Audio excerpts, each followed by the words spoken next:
জয়গুরু দাদা ও মায়েরা, আজ আপনাদের সামনে আমি শ্রী শ্রী ঠাকুরের একটি অন্য ভিডিও নিয়ে আসলাম।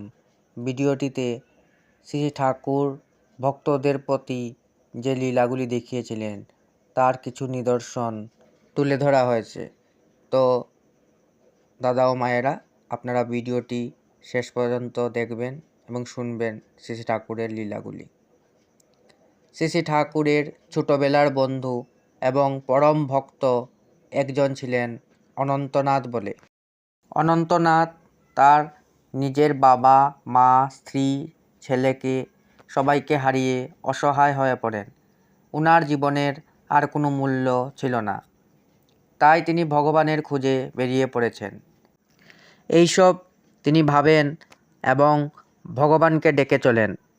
ভগবান ডেকে ডেকে না পাওয়ায় তিনি মনস্থ করলেন আর জীবনে বেঁচে থাকবেন না। তাই তিনি গলায় ফাঁসি দিয়ে আত্মহত্যার জন্য তৈয়ারি হন। সেই দিন অনেক বৃষ্টি পড়ছিল। অনন্তনাথ তার ঘরের দরজা জানলা ভালোভাবে বন্ধ করে দিলেন। শ্রী শ্রী ঠাকুর তখন তার ডিসপেন্সারিতে বিকেলবেলা বসে রুগী দেখছিলেন। হঠাৎ করে কি হলো, তিনি দৌড়ে ছুটলেন অনন্তনাথের বাড়ি।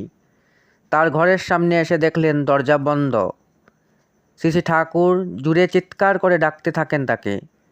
কেউ দরজা খুলল না দেখে ঠাকুর ধাক্কা দিয়ে দরজা ভেঙে ঘরের ভিতরে ঢুকে দেখলেন উনার বন্ধু গলায় ফাঁসি দিচ্ছিল। তাড়াতাড়ি করে ঠাকুর উনার বন্ধুকে মৃত্যুর হাত থেকে বাঁচালেন। অনন্তনাথ অবাক হয়ে গেলেন, কারণ উনি ভগবানকে ডাকছিলেন আর শ্রী শ্রী ঠাকুর এসে তাকে বাঁচালেন। সুতরাং শ্রী শ্রী ঠাকুরের বন্ধুর আর বুঝতে বাকি রইল না যে শ্রী শ্রী ঠাকুরই যে তাহার ভগবান। তো এইভাবে অনন্তনাথের শ্রী শ্রী ঠাকুরের প্রতি বিশ্বাস জাগলো এবং তিনি ঠাকুরের আদর্শে দীক্ষা গ্রহণ করেন। এরকম আরেকটি শ্রী শ্রী ঠাকুরের লীলার কথা বলবো। আরেক বন্ধু শ্রী শ্রী ঠাকুরের, ওনার নাম হলো কিশোরী মোহন দাস। তাহলে কিশোরী মোহন দাস শ্রী শ্রী ঠাকুরকে বিভিন্নভাবে পরীক্ষা করছিলেন সময়ে অসময়ে। বিভিন্ন পরীক্ষা করার পর তিনি ঠাকুরকে গুরুরূপে গ্রহণ করেছিলেন। তো সেই একটি গল্প আপনাদের বলবো। একদিন রাত্রিতে শ্রী শ্রী ঠাকুরের সঙ্গে উনার বন্ধু পদ্মাপাড়ের রাস্তা দিয়ে হেঁটে যাচ্ছিলেন। তাহার বন্ধু ভাবছিলেন শ্রী শ্রী ঠাকুর যদি সত্যিই ভগবান, তাহলে উনার বন্ধু যা ভাবছিলেন শ্রী শ্রী ঠাকুর নিশ্চয়ই বুঝতে পারবেন। তিনি ভাবছিলেন শ্রী শ্রী ঠাকুর পদ্মায় নেমে ডুব দিয়ে স্নান করে আসেন, তবে উনি ঠাকুরকে ভগবান বলে বিশ্বাস করবেন, না হলে করবেন না।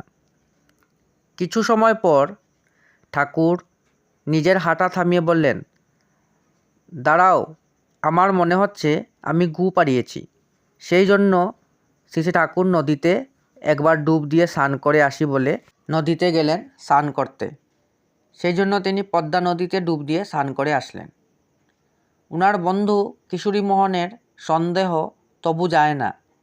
তাই তিনি ভাবলেন ঠাকুর যদি সত্যিই ভগবান, তাহলে ঠাকুর তার মনের ভাবটি আবার বুঝতে পারবেন এবং তিনি আবার নদীতে স্নান করে আসবেন।